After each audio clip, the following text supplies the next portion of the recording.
Talks y estamos de gala, con alfombra roja y además en un acto muy emocionante para el museo porque cumple una de las condiciones que nosotros teníamos desde que nacimos y es que aspiramos a ser, y lo somos, un museo vivo, un museo por el que pasa toda la actualidad del videojuego y además queremos impulsar teoría y relatos sobre el videojuego en ese afán sobre la preservación y la divulgación del videojuego.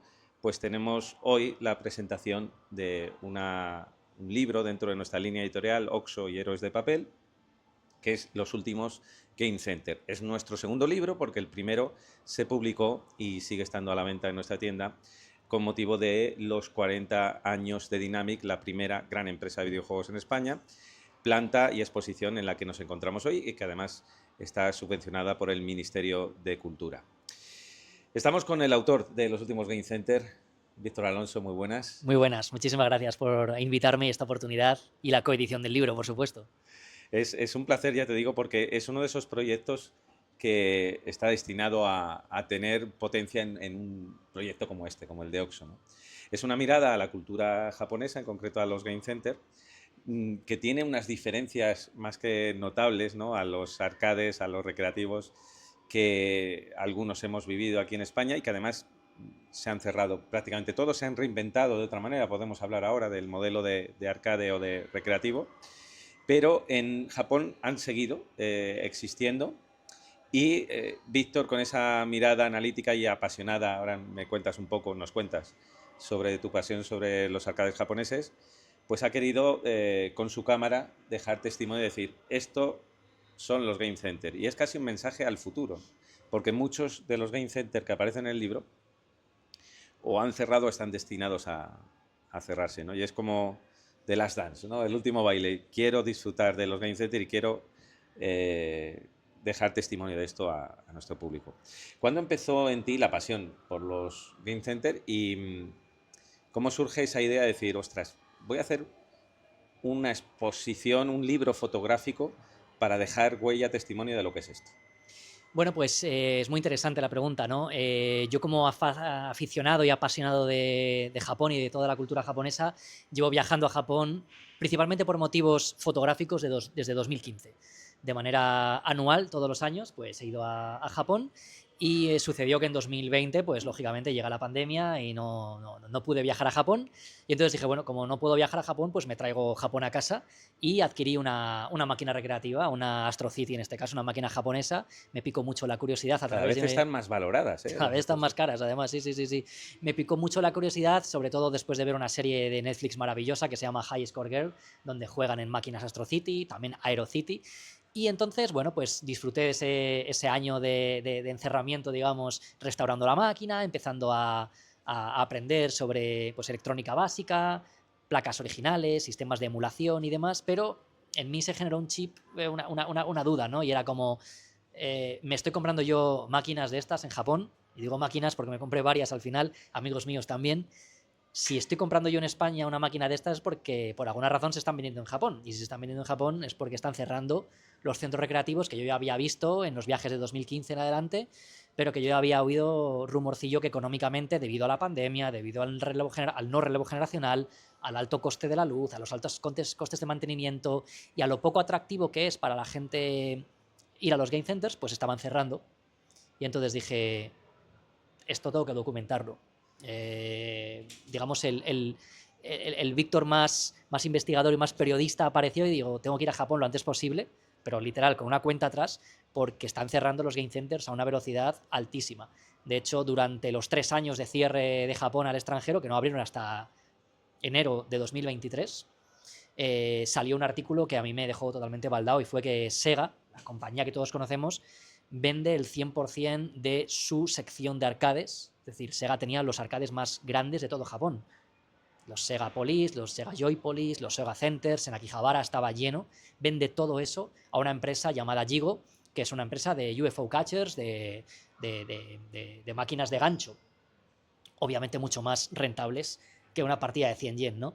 Y entonces empiezan a cerrar game centers a una velocidad loquísima y yo me pongo nervioso y digo, yo tengo que ir rápidamente. En cuanto el gobierno japonés dice que se puede empezar a viajar a Japón otra vez, me cojo un billete y me voy el 25 de abril de 2023 con el objetivo de fotografiar la mayor cantidad de game centers por todo Japón, aunque solo pude moverme por Tokio, Osaka y Kioto al final, por puro tema logístico, durante 30 días.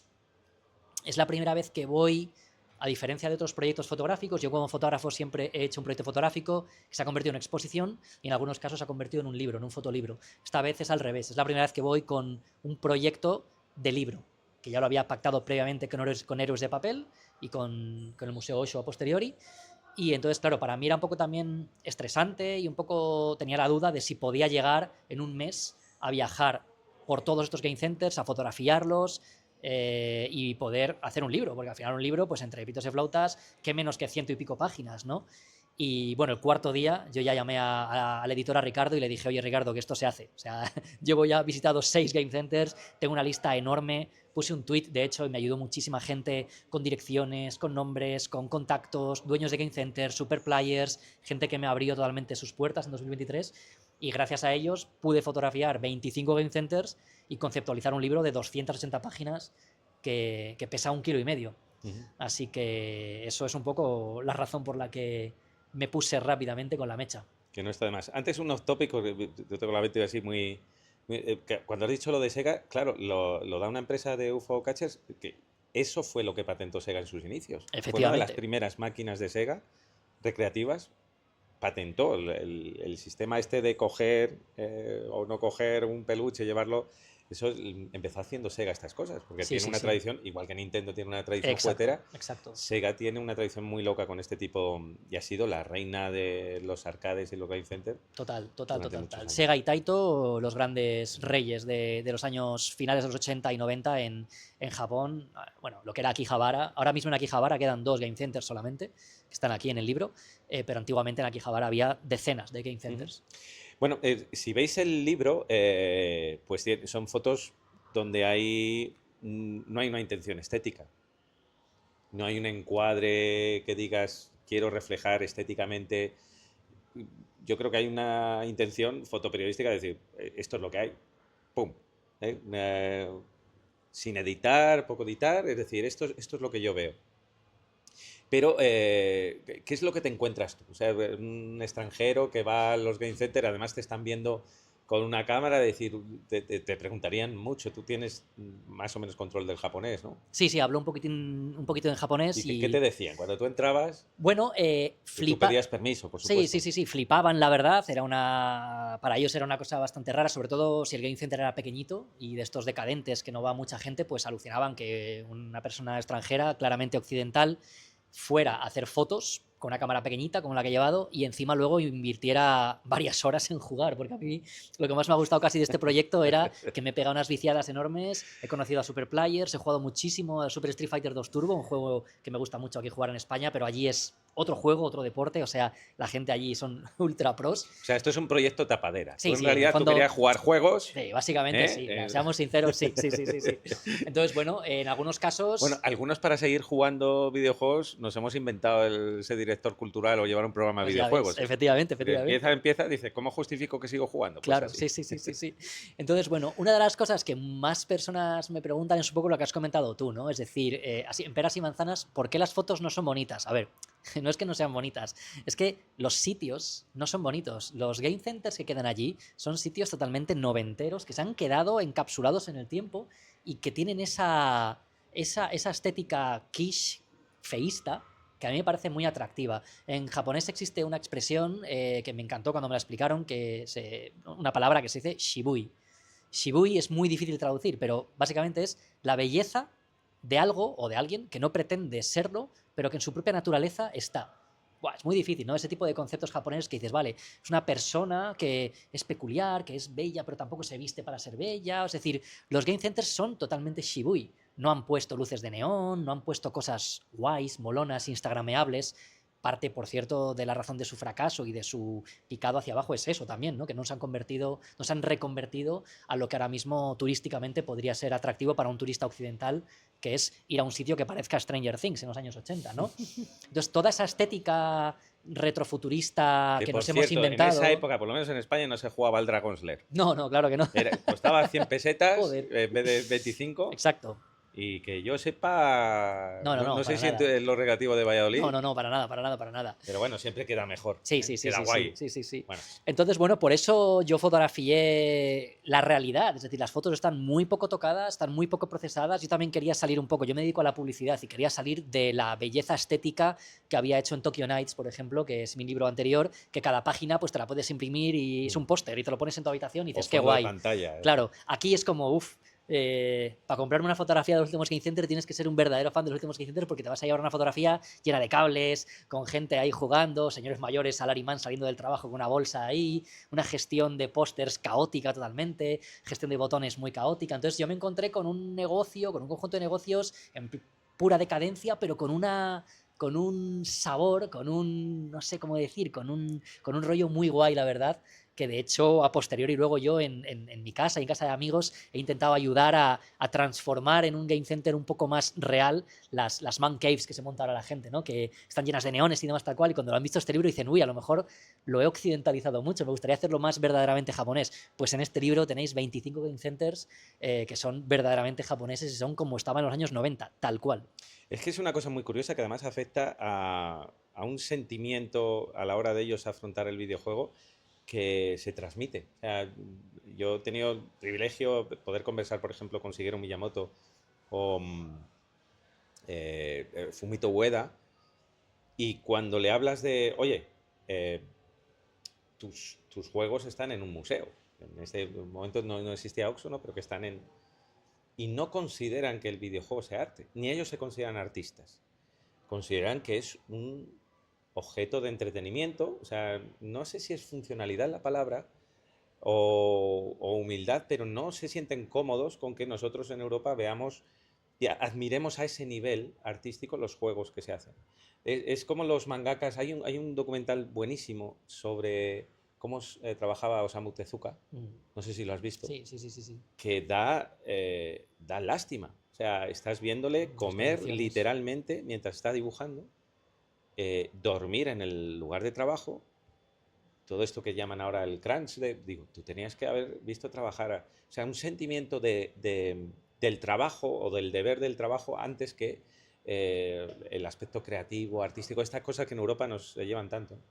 Y cuando me estabas contando esto, digo, claro, se explica bastante, o por ejemplo, cuando sale Famicom, tú la ves, que la tenemos aquí en el museo, es la misma que la NES. La diferencia entre la NES y la Famicom es que la NES parece un aparato de VHS o de beta que estaba diseñado para eso.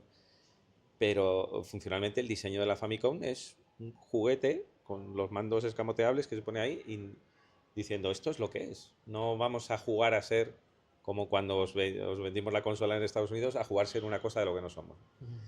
Y, y empiezas a rascar en ese... ¿Cuál era la palabra japonesa que has dicho? Shibui, Shibui. Shibui. Y está impregnada en muchos elementos culturales, sobre todo asociados al ocio, ¿no? Sí, una cosa muy interesante que has dicho, yo la viví hace 3 meses, que volví a Japón en junio de este año, y entre una de las cosas que hice, aparte de volver a jugar en Game Centers y visitar a todos ellos, presenté ahí el libro, bueno, presenté el libro porque no había salido a la venta todavía, llevé un par de copias de prints y demás, y además tuve una exposición allí en la Galería Meteor. Vinieron muchos dueños de Game Centers antiguos que habían cerrado, incluso diseñadores de videojuegos. Vino un diseñador que había trabajado para Taito y había diseñado algunas de las naves y monstruos del Darius Gaiden, por ejemplo, Qué bueno. y todos me preguntaban, prácticamente todos me preguntaban por qué había hecho el proyecto, es decir, como un poco extrañados, como diciendo, pero esto para vosotros es algo apasionante, cultural, o sea, nosotros lo vemos como algo totalmente normal. Y es una de las cosas que pasa muchas veces con los japoneses, ¿no? Que dices que es que para mí esto es un trabajo, una empresa y tal cual. Y que de repente que venga una persona de fuera, que además sea un apasionado de estas máquinas, que tenga en su casa máquinas, que haya restaurado máquinas, que les enseñe yo cómo había dejado máquinas que había comprado destruidas en Japón, que totalmente nuevas, alucinaban en colores. Entonces, claro, decían, joder, a lo mejor tenemos que empezar a plantearnos un poco sobre temas de preservación, sobre nuestra cultura. De hecho, tuve una pequeña reunión con la primera asociación que se ha creado en Japón para la preservación de la cultura retro gamer.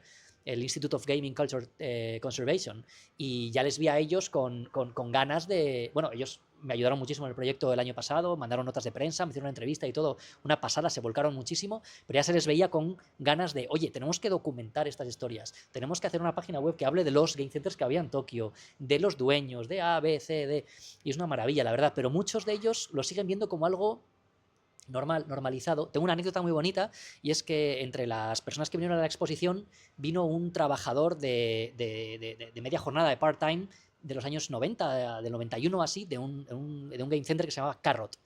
Y me vino con un álbum de fotografías y me dijo, estas fotos no las ha visto nadie nunca, porque para mí no eran importantes, pero te traigo las fotos de mi año trabajando part-time aquí en Carrot. Me las enseñó, me quedé alucinado. O sea, unas fotos que ya de por sí era para un libro eso, y le dije, joder, esto es una pasada, ¿no las tendrás digitalizadas? Y me dice, pues es que nunca me lo he planteado, pero si quieres las digitalizo, te las mando, y si quieres mostrarlas por ahí, pues genial. Y tengo 150 fotografías en blanco y negro del año 91 de este chaval, entre las cuales hay el día que llegó la primera Astro City a su game center, desembalándola.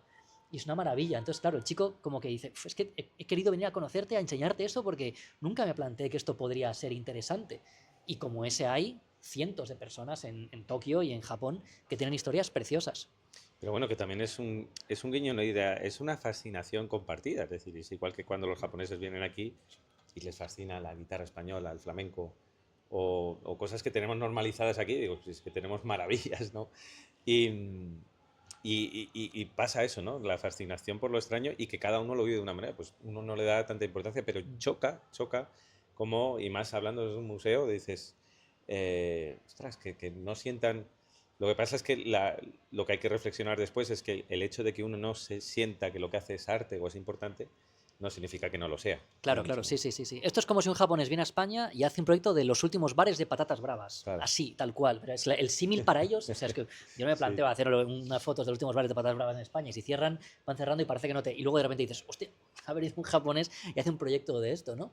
Pues es un poco lo mismo, el casi como costumbrismo. Estamos en Málaga y lo van a entender, que si montamos un restaurante, un bar de camperos en Tokio, Tal y de cual. pronto lo tienen como alta cocina. Total. Y dices, si esto es lo que nos tomamos aquí...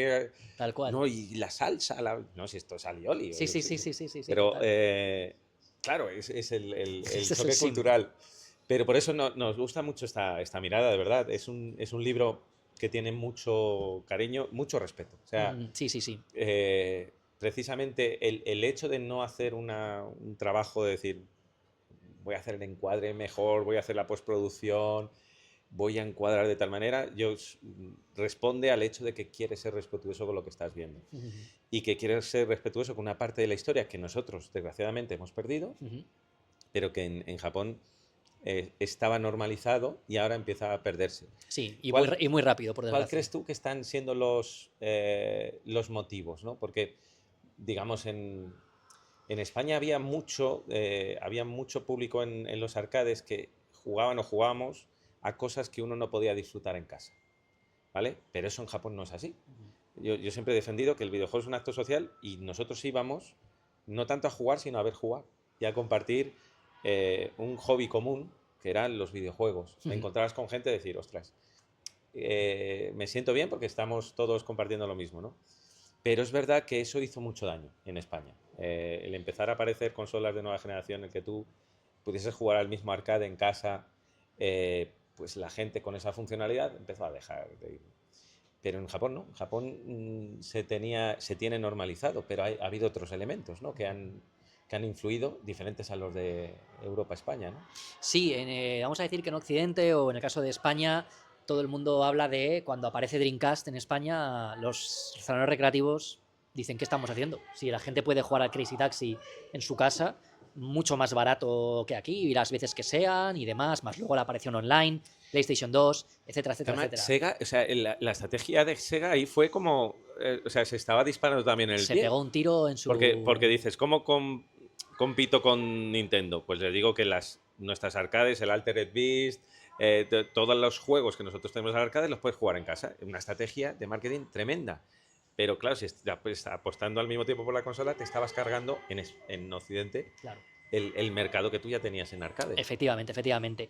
Lo que pasa es que en Japón continuaron y continúan. Es decir, que mucha gente me pregunta, ¿y van a cerrar todos los game centers? A ver, yo creo que no van a cerrar todos los game centers, pero en 10 años quedarán 4 o 5 directamente en Tokio, o sea, directamente, ¿eh? 4 o Seguramente. 5 Sí, sí, en sí, Tokio. es que están cerrando muy rápido. ¿Cuántos muy ha podido rápido. tener Tokio en los 90? Pues mira, me comentaron a mí que hay como 3 tipos de... Vamos a decir, hay una escalera de tipos de game centers que hay en Japón o que había en Japón. El más pequeño eran los game corners, ¿vale? Los game corners había uno en cada estación de metro, con lo cual, mirad cuántas estaciones de metro había en Tokio, pues multiplica. En High Score Girl se ve, los niños van a tiendas de chuches y hay un Game Kona que pone ahí, Game Kona, con 2 Street Fighters. O sea, te imagínate la cantidad de máquinas que ¿Y había. cómo hacían el mantenimiento de estas máquinas? ¿Recogían las monedas? Claro, sí, sí, antiguamente había muchas personas, había una grandísima cantidad de personal que hacía mantenimiento de PCBs, de chasis, bueno, de este tipo de cosillas, ¿no? Luego nos pasaríamos al Game Center, que es lo que queda, o el Gessen, que es lo que fotografeo yo, y luego ya pasaríamos al siguiente escalón,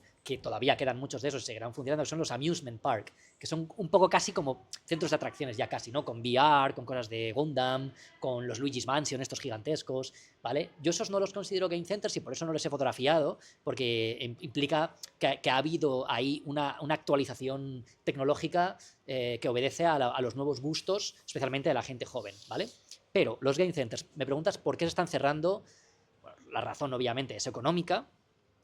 Y hay una cosa muy interesante, ¿no? Yo cuando me compro máquinas japonesas, compro una máquina del año 93 y esa máquina del año 93-94 me viene con una pegatina que pone 100 yen, ¿vale? Y estamos hasta el año 2014, o sea, han pasado muchísimos años y sigue costando 100 yen jugar una partida de un juego que, como te lo sepas, un Metal Slug te lo pasas en 24 minutos. 100 yen al cambio son 60 céntimos. 24 minutos en un sitio totalmente calefactado o con aire acondicionado jugando al Metal Slug por 60 céntimos es que no pagas ni, pero vamos, o sea, ni de coña los costes. Ya no te cuento si seas un jugador super pro, por ejemplo, de shooting games verticales, que puedes jugarte 2 rondas del juego. Por ejemplo, un Dodonpachi, un juego bastante difícil, pero que mucha gente allí domina. Cada loop del juego son 25 minutos. Como te hagas 2 loops del juego por 100 yen y en algunos sitios por 50, has estado 1 hora jugando. Eso no es rentable por ningún lado, ¿vale? Sumado a que no hay relevo generacional. Yo seguía siendo el joven. Yo tengo 39 años y cuando iba a los game centers seguía siendo el joven. Cuando jugaba contra gente al Street Fighter, jugaba contra gente de 50 en adelante. Con lo cual, si no hay un relevo generacional de gente joven que vaya a jugar a juegos antiguos que nadie conoce, los niños no conocen y que les genera de primeras, aunque yo he visto casos, un rechazo enorme jugar a un Ghost and Goals, por ejemplo, o un Puzzle Bubble, no lo ven demasiado atractivo, ¿vale? El coste de la luz cada vez ha subido más, la economía japonesa, pues ya sabéis que está totalmente estancada, o sea, ya no es nada que ver aquella burbuja de los años 90. Y luego, una cosa muy interesante que a mí, por una parte, alabo y por otra parte critico, y se lo he dicho ahí a muchos de ellos, no se están actualizando a los tiempos que corren a día de hoy. Es decir, si hay un turismo enorme a Japón ahora mismo, que lo hay, directamente hay una estrategia del gobierno japonés que se llama Cool Japan, que la han, vamos, le hecho maravillosamente para que Japón deje de ser considerado un sitio friki raro al que ir y ahora mismo es mainstream a tope. Estoy totalmente seguro que aquí o habéis ido todos a Japón o conocéis a alguien que ha ido a Japón o que ha repetido a Japón. Vale, pues si alguno de los atractivos para ir a Japón, uno de los atractivos principales es la cultura pop, anime, videojuegos y demás tal cual, adecenta tu game center para que venga la gente un poco aquí a pasárselo bien, un turista, a hacerse alguna foto, algún selfie, algún Instagram y demás, y que no diga, joder, estoy en una farmacia. Porque al final, estéticamente, los sitios parecen farmacias, bibliotecas. Luz muy fría. Luz totalmente fría y sin ningún amor por vamos a hacer que esto funcione. ¿Música? No, totalmente... Todos en silencio. todo con el attract mode o en silencio. Claro, por otra parte, eso le da un atractivo enorme, brutal, claro. Pero de primeras es bastante chocante encontrarte un sitio así. El único game center que ha hecho un mínimo por acondicionarse a los tiempos que corren es Hei, Taito, Akihabara, que han puesto, en vez de luz blanca, luz azul. Ya está, pero solo con eso ya han conseguido, por eso en este libro solo hay un game center, digamos, con estética neón, ya han conseguido que sea, además de que está en Akihabara, un sitio más apetecible al que ir. Pero un turista al que le digas, te voy a llevar a Evisen, uno de los mejores game centers donde tiene el mayor número de récords del mundo, que tienen PCBs a la carta, que puedes pedir un menú, como el que va a un restaurante, de me gustaría jugarme un Battleback Ride y que te lo pongan, que eso es una experiencia espectacular, maravillosa, que en ninguna parte del mundo la puedes conseguir. Pero claro, le llevas al tipo a Evisen, como llevé yo a unos amigos, y se quedan como, bueno, parece un centro cívico. Claro, porque estéticamente pues tienen apiladas las PCBs, los cables, no hay unas ganas de profesionalizar o actualizar ese negocio. Entonces, todo ese tipo de cosas hace que estén en absoluta decadencia. Sumado, una cosa ya te dejo, a que cada vez hay menos personas con el conocimiento para restaurar. Entonces, estas máquinas, estas teles, estos chasis, estas PCBs tienen muchos problemas. Entonces, como no te encuentras con profesionales que estén dispuestos a restaurar, recapear, mejorar las cosas, todo es, como dicen los japoneses, mendokusai, que es un coñazo. Bueno, yo es que hacer esto, es que menuda liada, como se mejoró una tele. Entonces, antes de tal, pues no hacen nada.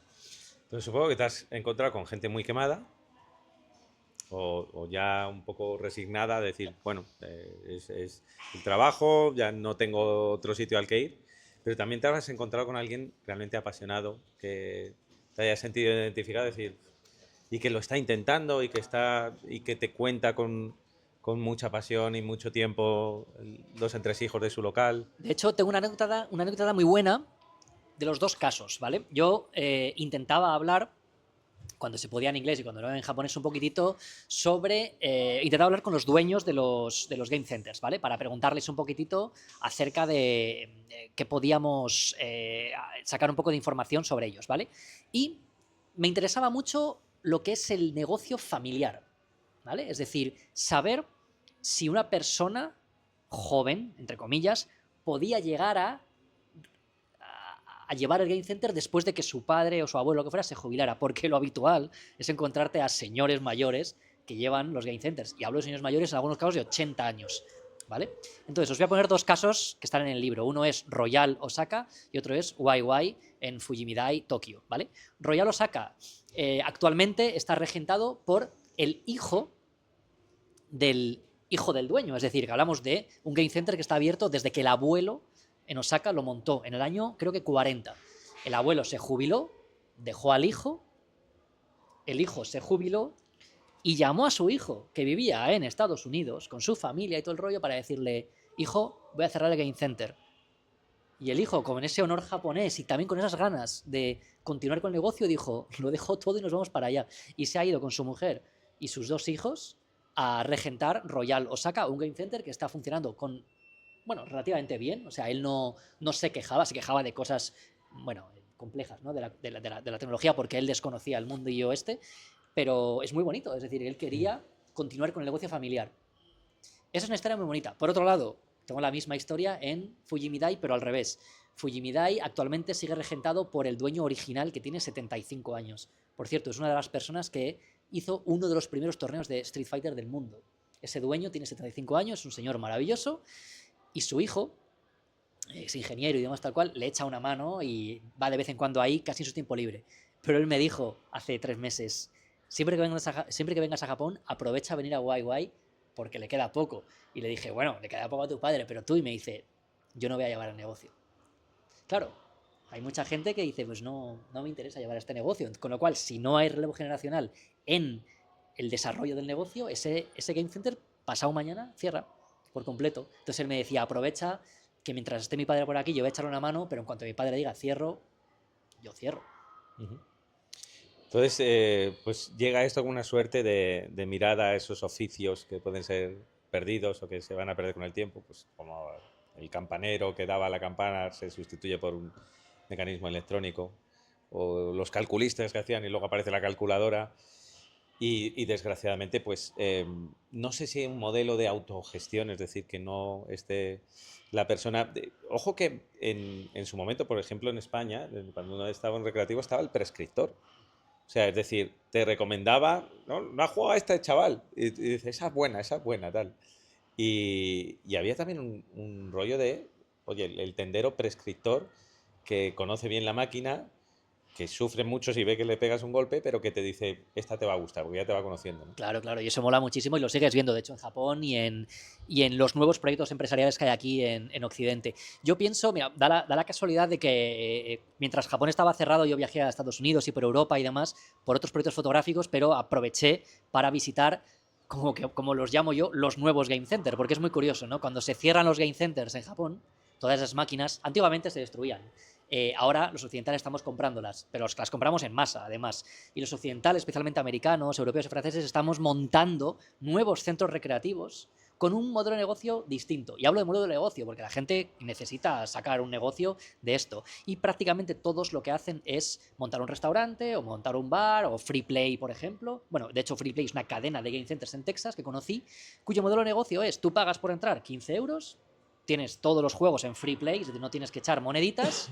Y ya que estás aquí, 15 euros con tus 4 colegas, te pides una hamburguesa, una cerveza y demás tal cual, pasas la tarde 4 o 5 horas jugando, torneos por arriba, por abajo, una dinamización enorme de lo que es la cultura retro gamer y al final cada persona se va con un ticket medio de 40 euros y ahí se pueden permitir mantener esto, tener técnicos y demás, ¿vale?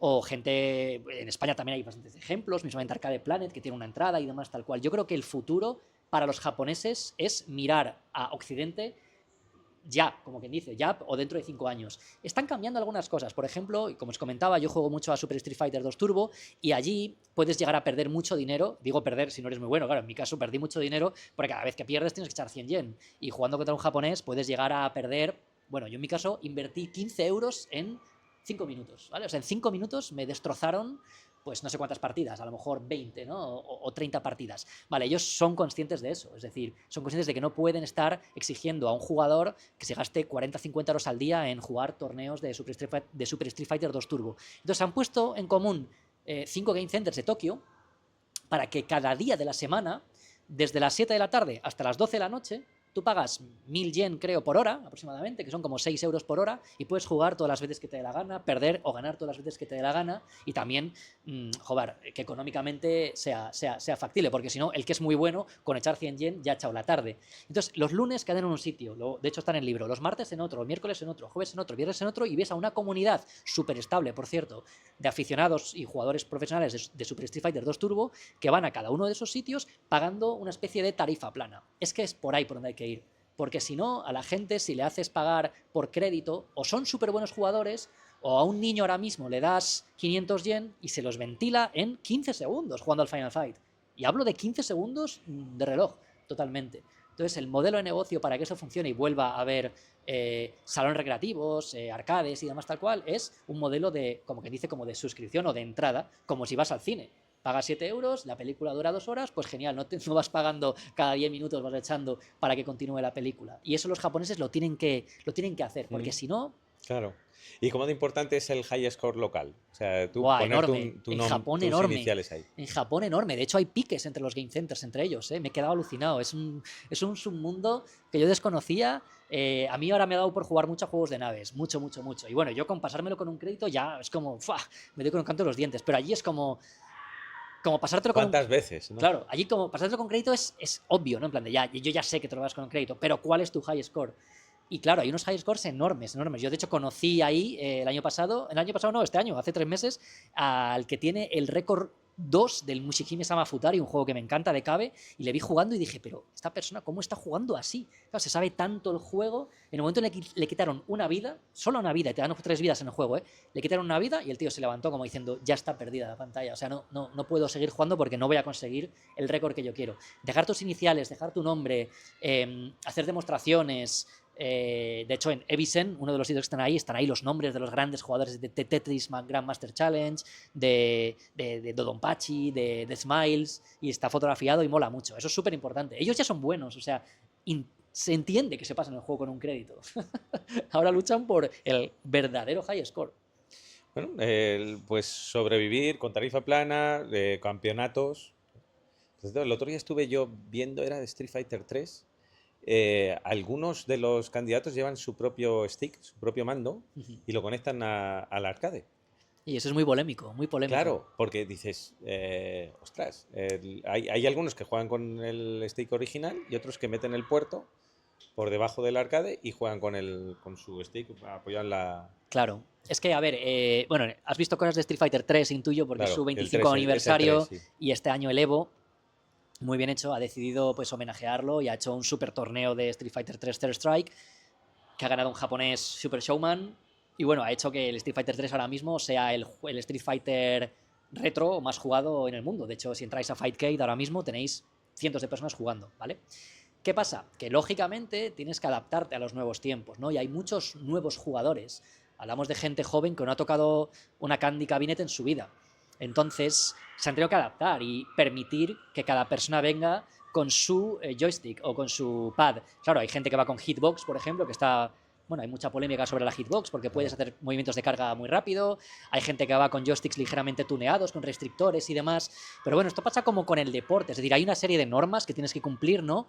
Pero bueno, el que lleva las mejores playeras, el que lleva las mejores mallas, la mejor bicicleta, o como la Fórmula 1, el que mejor. Entonces se ha permitido eso Sí. y por eso algunas personas nuevas, las nuevas generaciones, cuando se sientan a jugar a una cabinet old school, dicen, uy, qué raro, es que yo con mi joystick, es que no sé qué, claro, lo tienen todo muy en la cabeza metido. Yo no, yo juego solo en cabinet, la verdad, y en cualquier cabinet. De hecho, me dijeron, si quieres jugar a Street Fighter bien, juega en las peores condiciones, ¿no? Y ahí cuando juegues en buenas condiciones, pues también lo notarás. Pero como juegues siempre en las mejores condiciones, cuando te veas a alguno de estos sitios que están los paneles oxidados y las palancas un poco distintas, vas a decir, ups, en mi casa juego mejor. Ah, amigo, hay que saber jugar. Por cierto, aprovecho para anunciaros que nosotros tenemos un torneo abierto y gratuito sobre Nintendo Championship Edition, la NES Edition, que lo vamos a hacer la semana que viene. Álvaro, ¿cuándo es el día de nuestro torneo? Torneo del 26, el jueves que viene. Tenéis todavía posibilidad de inscribiros. Hay como premio la edición física del juego, que es una pasada porque te viene con una réplica del cartucho dorado de Zelda, viene con varios láminas, aparte del juego, y el juego es una delicia. Pero el juego tiene una característica muy singular, lo tenemos aquí arriba para jugar, y es que tiene el lag inicial. O sea, evidentemente Nintendo sabe emular muy bien sus juegos y emula el lag que tenían esos juegos. Hablamos de, no sé si conocéis el juego, el Championship, Nintendo Championship Edition, es de retos pequeños de speedrunner, de mira, tienes que coger la primera moneda de Mario en 3 segundos. O con el Kirby, son todos niveles de Mario, Kirby, Zelda y Donkey Kong, o sea, los clásicos hay hasta 150. Pero tocas y es el lag que tenían los juegos originales. Entonces, bueno, yo creo que os podéis poner a prueba, creo que también es muy interesante que vengáis, que, oye, que os pongáis a prueba. Vamos a estar a las 9, ¿no, Álvaro? Desde las 9 hasta las 11 de la noche, solo para nosotros el museo, y es gratuita la inscripción. Y yo creo que el premio merece la pena porque si lo buscas por ahí, es que está descatalogado Sí, sí, prácticamente. sí, sí, sí, es un planazo, vamos, un premiazo. ¿Vale? Que sepáis eso también y que yo creo que también somos muy partidarios de que la competitividad y el high score, pues oye, mola también infundirlo y gracias a eso revivir cosas como los Game Center. ¿Cuál va a ser tu próximo proyecto una vez que has hecho esto y que supongo que sigues conectado a la cultura del videojuego ya? Proyecto fotográfico, intuyo, ¿qué me preguntas? Sí. Pues es una muy buena pregunta, la verdad, porque ahora mismo lo tengo tan reciente y acabé, digamos, permitidme la expresión, cansado el año pasado de hacer este proyecto tan grande en tan poco tiempo, que este año cuando he ido a Japón, a pesar de que he ido con cámara, no he hecho fotos. O sea, estaba como un poco saturado de hacer de hacer este proyecto, la verdad. Entonces, 100% no va a ser de Japón. 100% que no va a ser de Japón. Llevo muchos años viajando a Estados Unidos haciendo un proyecto fotográfico relacionado un poco con el sur de Estados Unidos, con estéticas de paisajes abandonados, influido un poco también pues por los videojuegos, por el cine y demás, tal cual, y va a ir por ahí los tiros, 100%, 100%. Va a ser un cambio radical, 180 grados. Así que no esperéis mucho de Japón ni de videojuegos, por lo menos en los próximos 2 años. Luego ya sí, luego volveré a Japón, haré otras cosillas. Tengo, por cierto, a punto bueno, el primer fotolibro que yo hice que se agotó, me interesaría reeditarlo también con ese papel, entonces vamos a intentar también sacarle dentro de unos años, pero os aseguro al 100% que el mundo de los game centers, por desgracia, como van a ir cerrando, pues claro, que si siguiera yendo me encontraría cada vez con menos y menos y menos. Entonces yo con esto he acabado muy feliz, personalmente pienso que he hecho algo pues único en el mundo. Acabo de recibir un mensaje de un amigo estadounidense que me ha pedido el libro, bueno, lo ha comprado a través de la página de Héroes de Papel y demás, y me dijo, dice, mira que tengo libros de arcades y demás tal cual, dice, pero es que nunca había tenido un libro sobre game centers japoneses, y le dije, es que no lo hay. Si yo la razón por la que hice este proyecto es porque nadie lo había hecho, y quería hacerlo rápido y ya. Pues bueno, 29,95 el precio en la tienda oficial, que es esta, la del Museo Oxo en Málaga. Se van a venir cosas importantes, ¿eh? No solo con la línea editorial y Oxo, ya os iremos contando. Permaneced atentos a nuestras redes y a nuestra agenda cultural. Voy a abrir ahora un turno de, si queréis preguntarle algo a Víctor. Sí, sí, sí. Por supuesto, aquí está. Luego vamos a hacer firma de libros. ¿Alguien quiere? ¿Alguna pregunta, anécdota que queráis que os resuelva? Sí. ¿En qué año surgieron los primeros salones recreativos en Japón?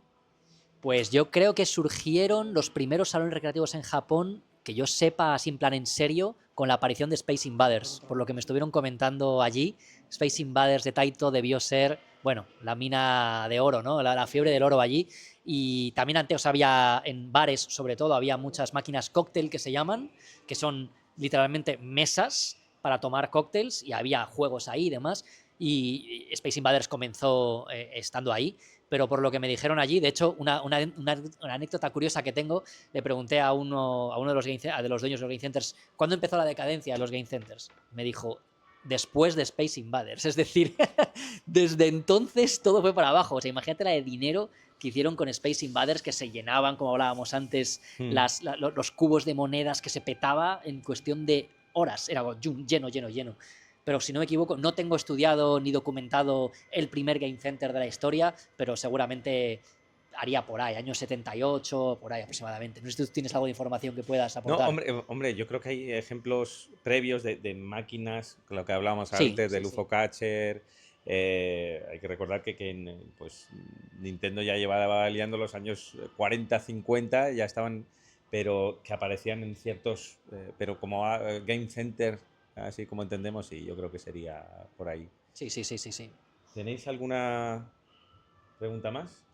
Bueno, pues te vamos a hacer un obsequio de parte Muchísimas gracias. del Joder, museo. ¿lo puedo abrir en directo aquí? Debes de abrirlo, porque Bueno, si no, vamos a esa ver. persona que está ahí, que es Julio Gómez, se pone violento y hace un acto de, ¿sabes? Yo solo, a lo UFO Catcher, yo solo espero que sea una taza, porque antes me he hecho un selfie con una taza de Oxo que digo, me encantaría que fuera, y efectivamente es la ¡Toma! taza del oso.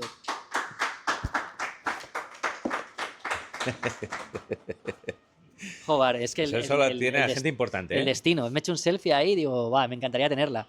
Y es precioso. Y hay otra cosa más que es. Sí. Bueno, chulísimo esto para guardar el iPhone y demás y ponérmelo aquí tal. Claro. Y, guapísimo. Muchísimas gracias, la Pero verdad. también puedes hacer ciertos ejercicios de musculación. También, lo también, pones también, contra, también. ¿sabes? Vas Sí, tirando. sí, sí, sí, sí, sí. Está muy Pero vamos, bien. la Es taza muy me práctico. ha encantado. Además, veo que está en color croma para que pueda poner aquí lo que quiera a través de filtros de After Effects. Así que genial. Muchísimas gracias, de verdad. Y te voy a pedir también, como contraprestación, que nos firmes un ejemplar, que es el que vamos a tener aquí en exhibición. Es este, ¿no, Julio? Sí. Genial. Y Álvaro, pues nos firmas este. Sí, y por supuesto. Enseguida vamos a pasar también a que vosotros, si tenéis el libro, lo habéis adquirido, que tengáis una firma de Víctor. ¿Quieres que lo firma ya o despedimos? Vale. Perfecto, pues aprovecho, Pues lo eso, cojo, vamos a- dejo un segundo aquí el micro. Precisamente para dejar testimonio de este momento y de hacer testimonio audiovisual, este es el momento en el que el autor firma el libro que seguramente, si lo estás viendo ahora en vídeo, puedes venir al Museo Oxo y también ojearlo, ver las fotos. Tenemos la exposición de las fotos en la tercera planta, que además hemos hecho un rincón muy especial sobre arcades japoneses. Aquí tenemos una prueba que la han bajado de la tercera planta y tenéis el libro y las fotos, o sea que genial. Y os recuerdo que está en la tienda al precio de 29,95. Eso hay que soplarlo, ¿eh? Veo, para...